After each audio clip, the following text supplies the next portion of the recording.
Photoshop, Classroom in a Book, Chapter 12, and this is the last lesson we will be doing out of the book because it's only the final project and the end of the semester. Yay! Okay, we are going to be working with Camera Raw files. Camera Raw files are the files that you can set a digital camera to take that have nothing done to them. When you take a JPEG, the camera makes adjustments to the picture based on what the white balance should be and all kinds of other things like that. And your camera will actually make adjustments, pump the color up, and all sorts of things like that. Camera raw files are exactly what you saw through the viewfinder. There is no adjustment. So very often, if you have a camera that will take both JPEG and camera raw pictures, you can take both of those at the same time and you will see the difference between them. A camera raw file makes no adjustment and it will show it to you as it was shot. It packs more information into that file too. It's going to be a larger file, and your JPEG file is going to be generally a smaller file, and it's got that adjustment already done to it. So photographers very often will work with camera raw files. A Nikon camera is going to have an NEF file, and a Canon camera has a CRW. There's a couple of other file extensions in there, but these are probably the most popular ones. You can have that proprietary camera raw file and export it out into different file formats. What's great about the camera raw file is that you have this, you can go back in, you can reprocess the file at any time. Photoshop allows you, and of course also whatever can with your camera, is going to allow you to work with the camera raw files. Now you're not going to be able to take a camera raw file and send it to Walmart. You're not going to be able to upload a camera raw file and have it able to be seen on social media, but it's a great file for a photographer to use to work with. We are going to be dealing with the camera raw files and the adjustments that you can make in Photoshop with camera raw. You can open camera raw files from either the bridge or from Photoshop, and you can do a lot of editing with them. These are some of the files that you've got. These are the first ones we're going to be working with. If you go into the Lesson 12 folder, you're going to see the changes that you're going to make between the different files. But going into the mission files, these are the three we're going to be working with to start with. You're going to select all three of these, go to File, Open in Camera Raw, which is going to open your Camera Raw dialog box. This gives you a large preview of each of the images. You can go through and you can look at all of them, and you're going to get your histogram right away. The histogram in the upper right corner gives you your tonal range, and you have a workflow. You want to work generally across the top and then down the side on making adjustments. One of the first things that you would want to do is adjust for your white balance. I'm going to show you the picture as shot, which is one of the first things you're going to want to do. Also, I want to make this note on here. We want you to be in camera raw defaults for this. Custom settings is going to give you a few different items on this drop down. So camera raw defaults will match everything to what's in the book. So please make sure that's what you're set for. If you don't see basic up here, make sure that you select basic. It looks like the shutter on the camera, so that again, this gives you the same drop downs. If you don't see the same adjustments, make sure you click here.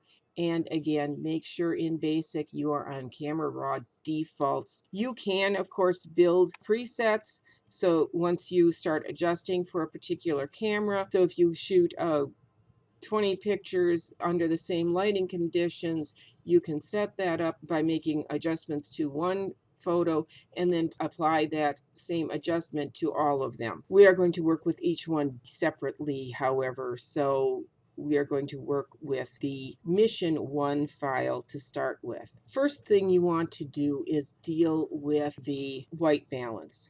White balance reflects the lighting condition the photo was shot in. The digital camera records the white balance at the time of exposure, and that is going to be the information that appears in your camera raw dialog box image preview. White balance is two components. It is the temperature of the image, which is measured in kelvins. That's what you've got over here. It also determines the level of coolness or warmness of the image. Is it a cool blue-green or is it a warm yellow-red? The second component is the tint, and the tint is green, and magenta. Depending on the settings that you've used on your camera and the environment that you shot in. So if there's uneven lighting, if there's a glare, you may want to adjust the white balance. If you plan to modify the white balance, that is the first thing you need to do. It will affect all the other changes that are going to be made with your image. Looking at this image, there's clouds. We don't have anything bright going on in here. It's a cloudy day. So you are going to go to the settings for white balance and set this for cloudy. Immediately you can see that the temperature got warmed up. The tint has changed. Sometimes all you need to do is put in a preset like this, but we have some more changes we're going to do. Picking up the white balance tool up across the top. You've got, of course, your zoom tool. You've got the hand tool to move things around after you zoom in. You have your white balance tool. To set an accurate white balance, select an object that should be either white or gray. Camera Raw uses that information to then determine what the color of the light should be in which the scene was shot. It will adjust for that lighting all on its own. So we're going to click in the clouds up here and see the adjustment that comes automatically by having the white set. You can use the white balance tool to find the best lighting quickly. Sometimes it works very easily, but you can experiment with this. If you try whites from different sections, you might see different shifts.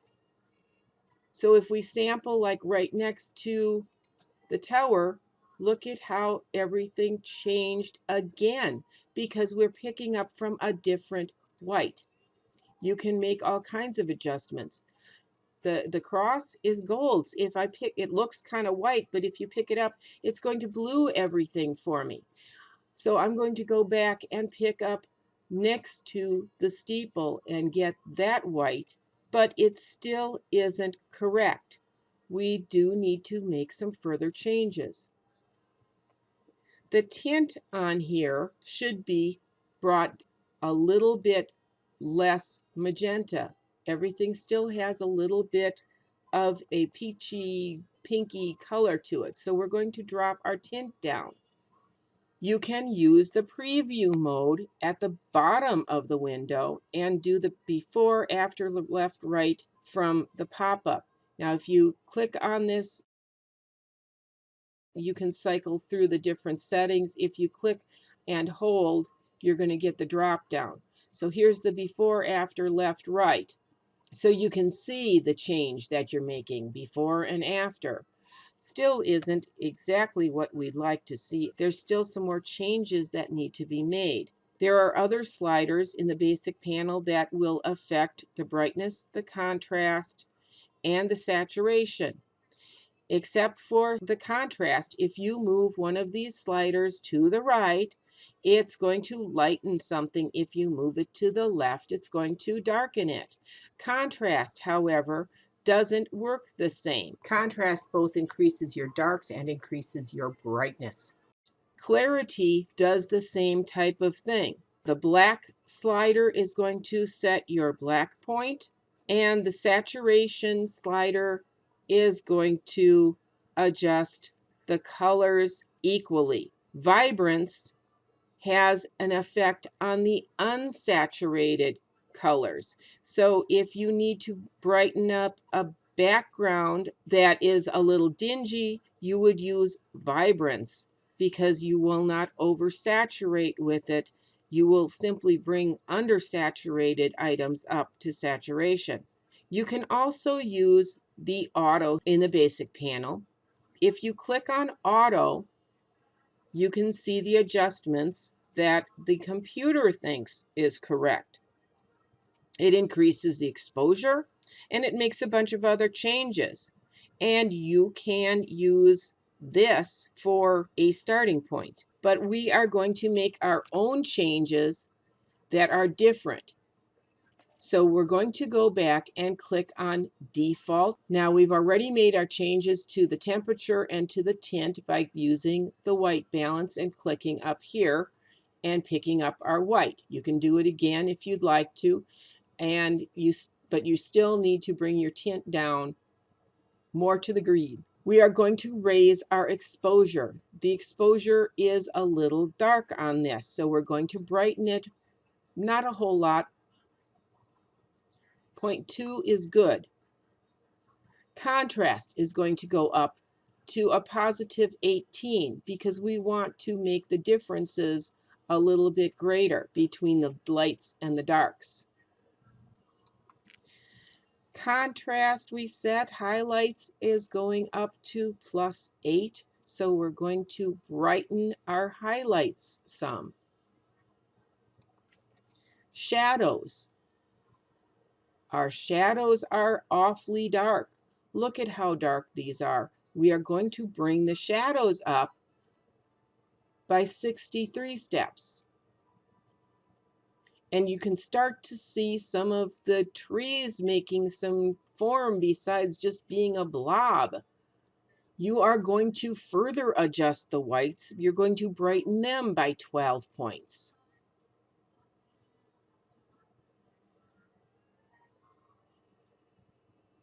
I'll leave mine at 11. Close enough. Our blacks now. Do you see any true black in here? I don't. So we are going to force our blacks to go down by decreasing them by 14 points.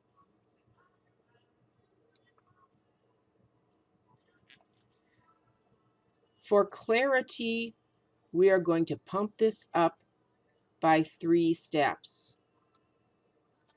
Our vibrance to bring up those desaturated areas is going to come up 4 points. And our saturation, which will enhance everything, is going to come up simply by 1. Well, I'm going up 2. The settings that we used have brought up the midtones of the image. It looks bolder. It looks more dimensional. It's not oversaturated. And we will continue with the next segment.